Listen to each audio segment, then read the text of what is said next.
Welcome back to the David Pakman Show. Welcome to the bonus show. David, have you ever seen the movie Gladiator? I have not seen the movie Gladiator, no.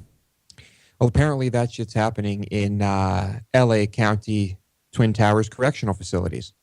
An FBI investigation has turned up basically, I don't know, dozens, hundreds of inmate accusations of gladiatorial-style combat and other atrocities by correctional facility employees. So what's happening here, basically, these employees are just opening up cells and having inmates fight each other, and orchestrating and filming fights between inmates and accepting bribes for contraband. There were also reports of visitors being roughed up when attempting to see inmates. All sorts of crazy things.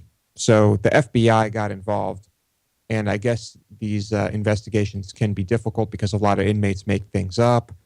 And, you know, are you going to believe inmates outright? I mean, these are criminals. They're in prison.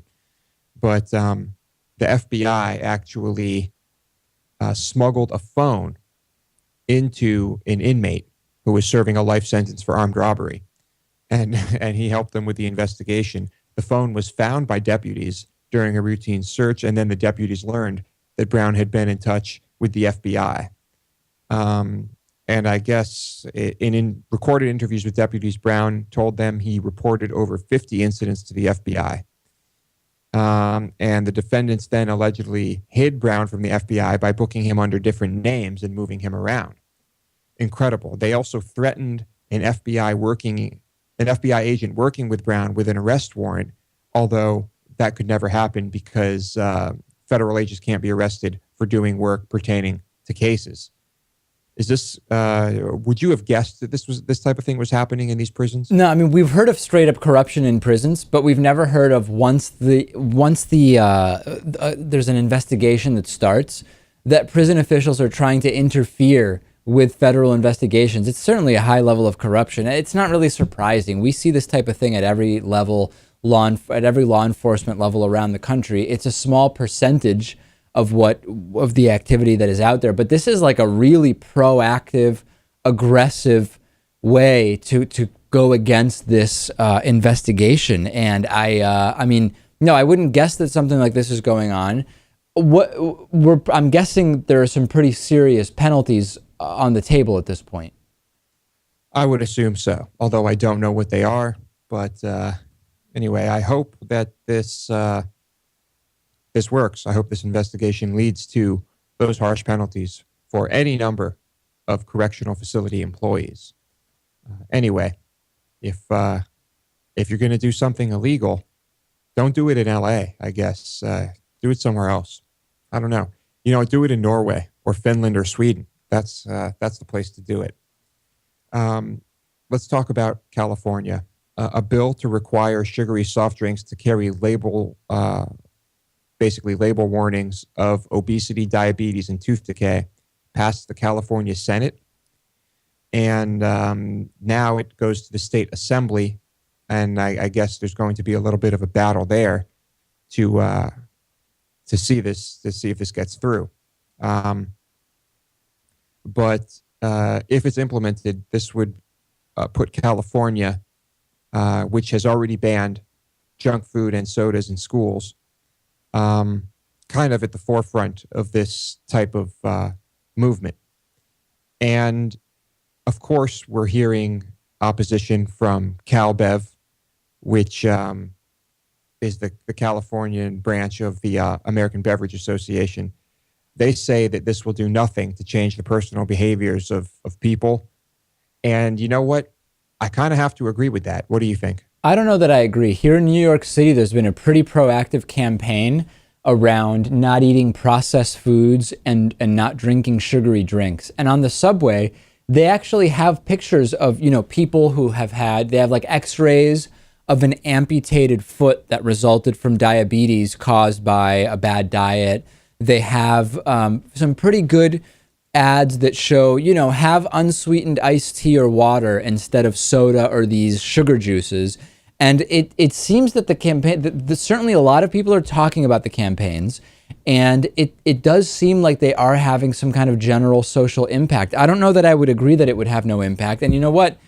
If the company, if the companies and their lobbyists didn't think it would have an impact, then why wouldn't they just go along to stay in the good graces of the state and not put lobbying dollars towards preventing it, right? If there would be no reason to spend money trying to prevent the mandatory labels on the drinks, if they really thought that the labels wouldn't impact their bottom line at all. They've clearly calculated that the amount they're spending on lobbying will be less than what they might lose in business. So I don't believe they believe it won't do anything. Right. I'm sure it will have an impact. I just think it will be a small one, but it is a step in the right direction. And of course, these companies are just looking out for profits. That is the bottom line. It always is. So while I don't agree with why they're saying that it will have a small impact on people's personal behaviors, I agree with it anyway. But we'll see what happens. I don't know. I do agree that it's a step in the right direction. I feel like most people have to know already that what they're drinking is bad. I guess when it comes to things like sodas, soft drinks, people know. But then I think when it comes to certain juices or things that are labeled as juice that are really just all processed sugar and corn syrup and all of that, I mean, I think a lot of people are completely oblivious to that. So we shall see. David, I have a beer recommendation, but I have to go get it out of the fridge. All right? All right. I'll just fill time, I guess, while you go get it. Lewis getting Talk up. about something. Yeah. All right. Well, so we had there was no new show yesterday, and then there will be no new show on Monday because we have some different travel going on, but we wanted to make sure that there was no interruption to the Friday shows. So here we are on the Friday show. And I think this is going to be the last interruption until maybe, I guess, 4th of July. We're basically going straight through for the next month with 5 shows a week, which a lot of people have been liking. So that's very, very exciting, I think. And we'll continue the Friday show as is. As Lewis returns. Lewis is back with some kind of beer recommendation. What did you talk about? I just explained, what's going on with the scheduling and the Friday shows and 4th of July and all that type of stuff. But people are primed for your recommendation. Okay. So last night I went out and I got this Maui Brewing Company coconut porter. I'd never had beer from Hawaii. I don't know anything about microbreweries in Hawaii, but here's one and it made it to Texas. So I guess they're doing something right. Apparently, this is a World Beer Cup Gold Award winner in 2006 for herb and spice beer. So this company has been around for a little while. Anyway, I got some notes here on it. It's definitely a porter. It's a very richly flavored porter. And by that, I mean the flavors that generally make up a porter are very pronounced, but it's on the drier end. And like I said, it's a coconut porter. So I guess it's made with toasted coconut. The coconut flavor is really subtle. That being said, I generally prefer a coconut porter or coconut stout that has a very strong coconut flavor. I honestly didn't know that coconut beers were even such a common thing that you have a basis for comparison. Yeah, well, normally you'll find it in a porter, like a coconut porter, sometimes stouts. And even in our hometown, at one of the bars we would regularly go to, for a while, they had a coconut one there that was incredibly strongly coconut flavored and sweeter, and I loved that one. This one is 6%, and the coconut flavor is very subtle, but it's still pretty good. And also, as you can see, this comes in a can, which a lot of companies are doing now, and a lot of good microbreweries are doing. And I don't know, I don't really know why. Yeah, I think cans have just become popular again. For a while, it was all about bottles, and now I'm seeing more and more beers that even were in bottles for years and years, and now they're coming in cans as well. Yeah, their claim is that cans are lighter, chill quicker, and can be enjoyed in places where you normally can't bring glass, and are also very eco-friendly because of how easily aluminum is recycled. But anyway, yes, coconut porter. It's a good porter. It's a good porter. But like I said, if I were going to drink a coconut porter, I would personally go for one that was a little sweeter and had a stronger coconut flavor. David, I really can't deal with those, just that type of beer. I've just never gotten into. Like, I'll have a sip and it's usually kind of just bitter and it's like thick, and I don't know. It's just completely unappealing to me in every way. You're just a bigger fan of beers that are much lighter in color. Yeah. And right. David likes blondes and wheats and things of that nature, right? Yeah, definitely. Belgian style beers. I'm into that. All right.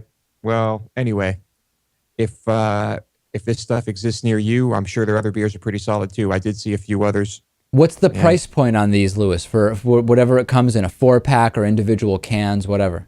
It was a 4-pack. It's a 4-pack of cans, and it was 9 something. All right, that's not bad. So that's just a little over $2 a beer for something that you're recommending in a relatively fervent way, I guess. Yeah, it's not that bad. I guess I would recommend it. Yes, certainly. There you go. Lewis's recommendation is based on this coconut beer being not that bad. Excellent. I'm sure people are going to run out and buy it. Oh, David. I mean, come on. I have my favorite beers, and then there are beers I try randomly, and it's a good beer.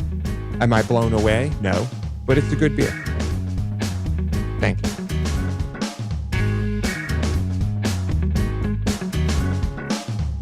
The David Pakman Show at davidpakman.com.